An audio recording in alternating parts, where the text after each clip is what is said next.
예, 조정인 듯 조정 아닌 듯 시장은 상대적으로 강한데요. 또 FOMC를 앞두고 있고 우려들은 좀 있는 상황이죠. 오늘 10시에 시황 해설은 IBK 투자증권 영업부 박근영 부장님과 함께 하겠습니다. 어서 오십시오. 안녕하세요. 체크해야 할 이슈들이 몇 가지 있습니다. FOMC도 있고요. 삼성전자 오늘 본실적도 발표했고요. 주제부터 좀 보겠습니다. 오늘 전략 주제는요. 2,500을 앞두고 숨고르기를 보이고 있는 주식시장, 지금이 진입할 시기인가, 2월 흐름은 어떨 것인가 살펴보겠습니다. 먼저 1월 증시를 좀 오늘까지지만 복기를 해보면요. 상당히 강한 흐름이 나타났습니다. 잠깐 좀 리뷰해 주시고 2월 흐름은 어떻게 될 것인지 전망해 주세요.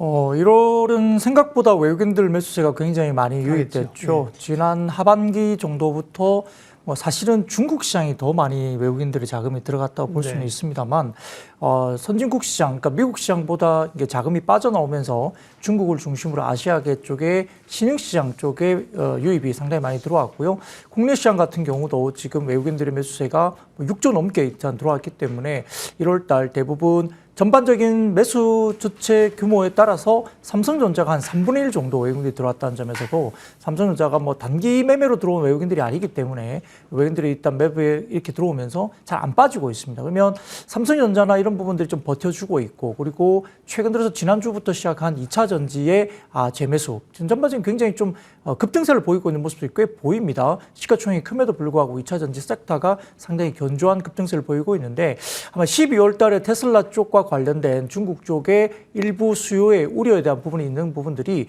유럽으로 40% 정도 수출을 하고 북미 지역의 모델 Y를 중심으로 해서 재고 소진이 빠르게 나타나면서 전체적으로 연간 200만 대 정도의 캐펙스를 가지고 180만 대 이상 올해 팔겠다는 이야기를 나타내면서 37% 정도의 어떤 수요에 대한 자신감을 또 필요했기 때문에 이와 관련된 국내 셀 업체들이 상당히 높게 형성되면서 주가들이 올라가고 있습니다.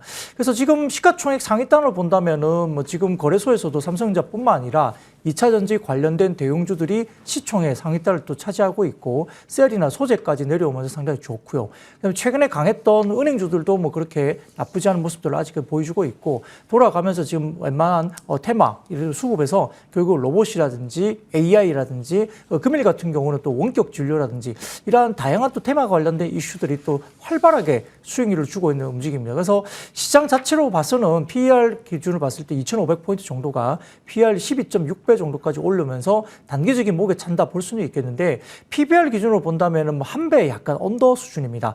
0.8배 정도의 바닥을 나타내고 있고, 위쪽으로는 1.2에서 1.3배 정도까지는 밴드 상단이 있기 때문에 PER 기준으로 봤을 때 밸류가 조금 비싸 보이긴 합니다만, 전반적인 외국인의 수급 현황, 그리고 조금 더 들어올 수 있는 외국인의 수급이 있다면 PBR 기준으로 봤을 때는 아직까지는 주식을 다 팔고 지금 도망갈 그런 자리는 아니라는 점에서도 아직까지는 조정시 매수 관점이 충분히 가능하고요. 다만 조금 속도 면에서 1월달 좀 급하게 올라왔다는 점을 감안한다면 FOMC라든지 이번 주 변수가 좀 굉장히 많기 때문에 경제 지표라든지 FOMC를 좀 확인하고 2월쯤에 좀 서서히 들어가는 전략도 괜찮은 모습이겠습니다. 네, 1월도 사실은 예측 범위를 벗어나면서 강했죠. 이제 2월을 또 전망을 해야 되는 상황인데요. 속도 조절은 조금 있을 수 있다는 말씀으로 들리지만, 이렇게 도망가면서 비중을 줄일 자리는 아니다. 좀 천천히 매수 탐색, 그러면 기본적으로는 이제 순환매 이렇게 보는 겁니까? 네, 전체적인 지금 시장의 목은 약간 단기적인 차이 있는 것 같아요. 그리고 삼성전자나 이런 부분들이 더 땡겨주지 않는다고 하면 아마 조금 쉽지 않은 지금 추가적인 상승분이 조금 제한적일 가능성이 높습니다. 코스피 기준 2,500에서 한 2,550 정도가 상당히 좀 저항이 강한 자리로 본다면은 이제 많이 룸이 단기적으로 남아있는 건 아닐 수도 있습니다. 그렇다고 해서 지금 주가가 많이 빠질 것이냐 이렇게 보기에도 되게 어려운 자리예요. 외국인들 수급은 계속적으로 들어올 가능성이 높고, 전일 같은 경우도 일시적으로 잠시 장중 외국인들이 순매도 전환이 되긴 됐지만 종가 기준 다시 매수로 돌아섰고요. 금일 같은 경우도 대형주 중심으로 해서 특히 2차 전지 쪽도 나쁘지 않은, 그리고 리오프닝 관련된 쪽도 나쁘지 않은, 그러니까 중국 쪽에 일단은 리오프닝이 되면서 전반적인 중국 관련된 소비라든지 그다음에 국내의 어떤 밸류에이션상으로 상당히 싸게 느껴졌던 은행 주가에도 올라오면서 전체적인 바텀을 굉장히 받쳐주는, 그리고 최근에 작년에 많이 빠졌던 인터넷 기업들 네이버나 카카오 같은 종목들도 상당히 올라오는 모습이 보이고 보이고 있습니다. 그래서 전체적으로는 바닥에서 굉장히 올라오는 받쳐주는 힘이 강하다고 보고 있을 때 전반적인 부분에서 순환매가 좀 이루어지겠지만 급락보다는 약간 조정 시 다시 한번 주가가 튀어오르는 모습이고요. 단기적으로는 좀 박스권 형상이 아닐까 이렇게 판단됩니다. 삼성전자가 이제 실적 발표를 오늘 했으니까요. 그 얘기를 조금 더 하겠습니다. 삼성전자는 잠정 실적을 이제 먼저 발표를 하는 거고요. 오늘 이제 확정 실적인데요. 4분기 실적을 보여주시는군요. 잠정치는 70조고요. 발표시는 조금 더 세분화해서 들어가는 거죠. 70.4조. 그다음에 영업이익은 4조 3천억이니까 뭐 거의 비슷한 거잖아요. 그런데 이제 지금 뉴스 나오는 걸 보면 네, 삼성전자 실적 쇼크에 주가가 하락하고 있다. 코미디 같은 얘기죠. 잠정 실적은 몰랐나요? 똑같은데, 그죠? 네. 주가가 이제 결국은 이제 하락하니까 그 이유를 이제 붙이는 거고요. 지난번에 어닝 쇼크 나올 때도 주가는 이미 올랐었는데, 그래서 이제 부문별 실적이나 이제 가이던스가 중요한 거잖아요. 10시부터 지금 컨퍼런스 콜을 시작하는 걸로 돼 있으니까 속보들이 올라오게 되면 좀 전해드리고요. 부문별로 나온 거 좀 특징이나 삼성전자 코멘트 좀 해주세요. 네, 삼성전자 보면은 영업이익단이나 이런 부분들은 우리가 이제 다들 뭐 잠정 실적 때문에 다 대부분 알고 있었기 그렇죠. 때문에 예. 대부분 이 부분들은 뭐 크게 뭐 서프라이즈하다는 부분은 없습니다만, 자, 연결이익 순이익이 단기 순이익이 얼마나 나왔죠? 엄청나게 많이 22조인가요? 지금 아마 영업이익단으로는 한 4조 원대 정도가 나온 걸로 제가 기억을 네. 하는데 단기 순이익, 연결 단기 순이익으로는 22조 원대가 거의 나온 걸로 제가 추정이 됩니다. 그러면 왜 이렇게 연결 영업 단기 순이익이 이렇게 많이 나왔을까요? 네. 이게 법인세 환입이 있었습니다. 네. 법인세 환입이 거의 19조 정도가 들어왔습니다. 이게 이제 어떤 의미가 있느냐 생각한다면 지금 시장에서 이야기하는 가장 포커스가 뭔가 하니 실적이 안 좋다. 그래, 오케이. 뭐 전반적으로 그런 부분들은 다 알고 있고 업황이 당분간 조금 안 좋을 수도 있다고 상반기까지는 간다고 다들 알고 있는데 결국은 지금 시장의 초점은 모든 그 대부분의 어떤 반도체 회사들이 감산 캐펙스 컷을 이야기하는 과정에서 삼성전자까지 과연 캐펙스 컷을 할 것인가에 이목이 집중되어 있습니다. 네, 정확하시네요. 단기 순이익은 네. 영업이익은 4조 3천억인데 단기 순이익은 23조 8천억이 나왔군요. 네, 그 정도 나왔을 겁니다. 근데 그 단기 순이익이 왜 이렇게 많이 나왔냐? 그게 법인세 환급이 거의 19조 가까이 들어온 거거든요. 네. 그러면 이게 어떤 의미를 가질까 제가 말씀드리기에는 결국은 뭐냐면 캐펙스 컷을 삼성전자까지 할 것이냐의 문제가 있는 거예요. 그러면 네. 시장에서는 업황이 조금 당겨지지 않을까라는 기대감을 사실 가지고 있는데 전자 입장에서는 어떨까요?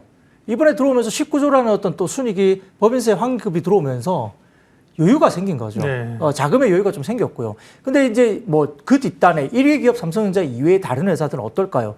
자금의 여유가 없어요. 굉장히 적자가 심하면서 캐펙스 컷을 하지 않으면 적자 규모가 더 커지기 때문에 재무적인 리스크가 커질 수밖에 없는 구조니까 지금 캐펙스 컷을 할 수밖에 없는 구조입니다. 전자 같은 경우는 이렇습니다. 하반기 정도부터 수요가 살아난다고 만약에 본다면 그 하반기는 3분기 정도로 지금 추정은 현재는 하고 있는데 그렇다면 감산을 하게 된다면 그 감산의 효과는 3개월 뒤에 나타납니다. 그리고 만약에 증산을 하게 되더라도 3개월 뒤에 나타나거든요. 근데 만약에 3분기 정도부터 여름철 3분기 정도부터 수요가 확인된다고 해서 올라온다고 생각한다면 지금 정도에서 감산을 해버리고 또다시 나중에 때가 됐을 때 증산에 돌아서면 그게 6개월 이상의 소요가 굉장히 걸려요. 그러면 3분기 정도부터 수요가 회복됐을 때 물량을 대체를 사실 못한다는 것이죠. 더군다나 삼성이 오늘 이야기한 것이 뭐냐면 결국은 초격차를 벌리는 것이 아니라 초격차를 유지하는 것만으로도 투자가 이만큼 들어가야 된다는 이야기를 꼭 했습니다. 예. 그렇기 때문에 결국은 어떻게 보면 삼성전자 입장에서는 투자를 줄이기보다는 유지하는 정도까지는 가야 된다는 측면에서는 아마 오늘 시장에서 기대하는 캐펙스 컷 관련된 이슈가 상당히 조금은 기대감이 오히려 실망으로 돌아설 수 있는 가능성이 있습니다. 근데 전자 입장에서는 그럴 수 있다고 저는 봅니다. 왜냐하면은 1등에 대한 어떤 격차를 유지하고 그다음에 어떤 초격차를 그대로 유지하면서 감산이 결국은 하반기 수요를 가져왔을 때 이 감산에 대한 장점이나 단점을 고려했을 때는 지금 현재 삼성이 나서서 감산하는 것보다는 아마 좀 유지하는 것이 맞지 않을까라는 가능성을 좀 높게 보는 거고 아까 말씀드렸던 환급, 법인세 환급이 19조 정도 들어왔다는 게 전반적으로 조금 시장에 대한 어떤 내부적으로 또 유동성을 충분히 또 확보했다는 점에서는 아마 가능성으로 봤을 때 감산 컷보다는 다소 조금 유지하는 방향으로 가지 않을까 이런 생각을 좀 하고 있습니다. 네, 삼성전자 이제 본 실적 나온 거 이제 평가를 해 주셨고요. 우리가 이제 숫자적으로 표면적으로 모르고 있는 이유도 설명을 해 주셨습니다. 추가적인 이제 그 기업 설명회 컨퍼런스 콜에서 나오는 얘기들을 체크를 좀 해야 됩니다. 오늘 이제 부장님이 주목하시는 섹터 이슈는 MLCC군요. MLCC가 업황이 최근에 뭐 좋아지는 이유가 있는지 설명해 주세요. 네. 네, 뭐 MLCC라고 하면 우리나라에서는 삼성전기를 가장 먼저 떠올리는데, 옛날에. 예, 그렇죠. 뭐 그런 회사들인데 삼성전기가 사실은 뭐 작년 12월 달 정도에 뭐 재고 관련된 수출 금액이 12월에 뭐 아마 2개 개월 수 만에 뭐 늘었다 이렇게 뭐 뉴스가 나오면서 아마 삼성전기가 바닥권에서 올라오면서 한 10% 이상 주가들이 지금 오른 상태로 좀 거래가 되고 있는 것 같습니다.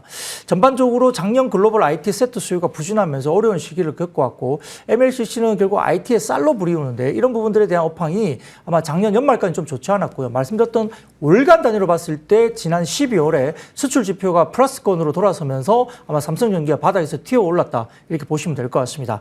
업황은 올해 1분기를 지나면서 바텀 아웃 시그널을 보일 것으로 지금 보고 있는 상황이고요. 글로벌 그 MLCC 업체들은 아마 작년 4분기까지 적정 수준 대비 낮은 가동률을 유지해왔기 때문에 캐펙스 감소를 통해서 재고 조정에 선제적으로 돌입을 한 상태였습니다.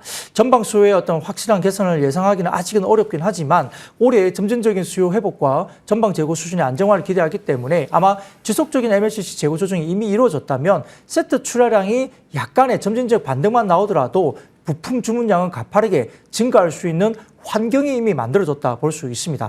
실적 턴어라운드를 견인한 핵심은 중국의 리오프닝이라든지 스마트폰을 필두로 한 IT 제품 수요 회복인데 결국은 MLCC 수요 증가가 거기에 뒤따를 수 있고 이 부분에 대한 부분들은 올해 2분기 정도부터 실적 턴어라운드가 나올 수 있다고 저희는 판단하고 있는 상황이고요. 세트 출하량이 점진적인 반등이 이루어진다면 신제품이 나오는 부품의 주문량이 가파르게 증가하는 2분기 정도부터 기대를 할 수 있습니다. 주가 수준은 그렇다면 1분기 정도의 관심을 가지고 관련된 주식을 봐야 되지 않을까 생각을 하는데요. 대만이나 일본 업체들이 전망하는 뭐 MLCC 정상 재고 복귀 시점은 역시 올해 2분기 정도입니다. 뭐 다이오 유덴 이런 쪽도 마찬가지고요. 중국 내 위드 코로나 정책 시행 때문에 아마 스마트폰 수요 둔화의 가장 큰 원인이었던 락다운 리스크가 해소됐기 때문에 아마 2분기 정도부터는 점진적으로 해소가 되면서 수요가 회복될 것으로 보는 것 같습니다. 물론 삼성도 새로운 뭐 어떤 제품을 또 이번에 초에 내기 때문에 그 부분도 영향이 있다 볼 수 있겠고요.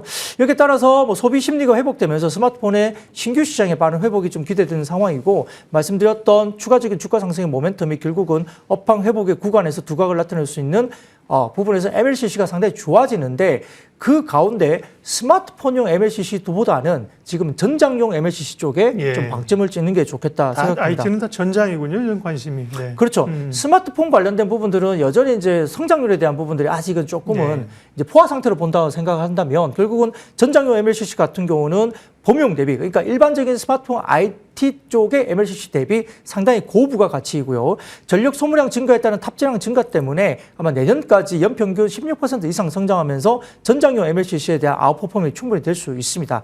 아마 전장용 같은 경우는 전기차 판매량이 계속적으로 늘어나면서 P, 가격도 늘어나고 Q, 물량도 늘어나는 구간으로 될 수 있는데 구조적인 성장이 충분히 이루어지는 부분이죠. 전장 부품의 특성화는 결국은 안정성을 중시한다는 점에서 MLCC의 어떤 물량이 탑재되는 물량이 굉장히 급증할 수밖에 없는 상황이고요. 평균 ASP 단가는 IT용 대비 3배 이상 전장용 MLCC가 비싸다고 알려져 있습니다. 탑재량 즉시 IT 기기가 아마 900개에서 1,100개 정도가 늘어난다면 전기차에는 12,000개가 늘어나기 때문에 거의 10배 수준으로 어떤 전기차 개당 탑재량이 증가한다 볼 수 있습니다. 여기에 따라 뭐 중소형주 관련된 부분에서는 MLCC가 아마 일본이나 대만 업체가 워낙 잘하기 때문에 이 부분에 대해서 지금 일본 기존의 소수 업체가 독점하던 시장 제품력과 공급을 충분히 대체할 수 있는 국내 중소형주가 어떻게 대체할 것인가 그리고 다변화에 대한 수혜를 가질 것인가에 대한 소재 관련된 부분에서 우리가 주목을 할 필요가 있겠고요. 결국은 고객사별로 다양한 품종의 MLCC가 요구되고 있는데 아마 MLCC 업체들의 캐파는 한정적이기 때문에 일부 대만이나 일본 업체 이외에 국내 MLCC 업체에 충분히 기회가 커지고 있는 부분이고 전장용 MLCC 시장이 2, 3년 주기로 지속적인 기술 발전이 이루어지면서 아마 IT용 대비 아주 가혹한 환경을 견뎌내면서 아마 어떤 기술적인 혁신을 이루고 있기 때문에 진입 장벽이 높다는 점에서 기술 개발에 대한 역량과 납품 레퍼런스가 있는 국내 중소형주 전장용 MLCC 관련주로 좀 슬림화할 필요가 있다 볼 수 있습니다.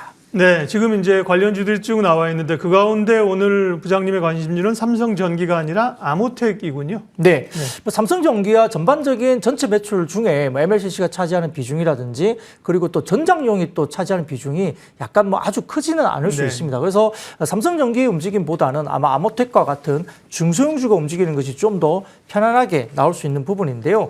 MLCC 부분의 매출 비중은 작년에 6% 정도 수준에서 아모텍은 올해 24% 4%까지 성장하면서 중장기적인 성장 동력으로 충분히 면모를 입증할 걸로 보입니다. 올해 연간 매출액 700억 이상이 MLCC, 전장용 MLCC에서 나온다고 지금 추정이 되고 있는 상황이고요. 아마 MLCC 내에서 어플리케이션별 매출 비중은 전장용이 60%까지 올라오면서 아모텍의 전반적인 매출의 아주 큰 폭, 절반 이상을 지금 MLCC 전장용 쪽으로 아모텍이 한다 이렇게 볼 수 있는 상황이고요. 전반적으로 작년부터 중국 전기차 1위 업체향으로 BMS용 MLCC를 이미 공급 중에 있고 북미 전기차 1위 업체향으로 ADAS라든지 그다음에 카메라 모듈용 MLCC를 공급하고 있는 걸로 보입니다. 그러니까 북미 업체와 중국 업체를 다 하고 있기 때문에 결국은 전기차 탑티어를 아모텍이 다 가지고 있다 볼 수 있는 상황이고요. 현재 MLCC 캐파는 월 한 라인 두세 개 정도가 돌면서 월간 한 30억 개 정도가 나오고 있는 상황인데 아마 올해 2분기부터 작년 3분기부터입니다. 본격적인 양산을 시작했다 지금 알려져 있고요. 작년까지 양산 지연했다는 고정비 부담 때문에 실적이 약간 부진했지만은 올해부터는 가동률 상승과 매출이 본격화되면서 BB 수준을 넘어가면서 아마 대폭적인 실적 턴어라운드가 본격화될 수 있습니다. 이 아모텍이 중국 전기차 업체용으로 납품하는 BMS용 MLCC는 기존에 TDK라는 회사가 납품했던 독점했던 시장을 이원한 것이기 때문에 중장기 타겟 마진이 20% 이상 아주 고마진을 가져갈 수 있다는 점에서 아모텍에 대한 또 긍정적인 요인을 볼 수 있겠고요. 여기에 따라서 전체적인 부분에서는 전장용 부품이 아까 말씀드렸던 올해 60%까지 매출이 올라오면서 멀티플 마진율이 20% 이상 올라오고 있고요. 전반적으로 지금 올해 실적은 상당히 많이 올라올 걸로 보는데 전반적인 올해 실적은 한 2,900억에서 3,000억까지 이야기되고 있고 그다음에 영업이익단도 지금 260억대 이상 이야기되고 있기 때문에 현재 구간에서도 좀 업사이드가 충분히 남아있는 아모텍의 주가 수준이다 볼 수 있겠습니다. 가격 전략은요? 가격 전략은 목표가는 지난번 고점 수준이 35,000원 정도까지 그리고 손절가는 27,000원 제시해드리겠습니다. 네, 오늘 10시에 시황에서 IBK 투자증권 영업부 박근영 부장님과 함께 했습니다. 저희 내용들은 유튜브 검색창에 보시면요. 머니투데이 방송 오실 수도 있고 박근영의 해설자들 이렇게 치시면 확인할 수 있으니까요. 참고하십시오. 부장님 고맙습니다. 감사합니다.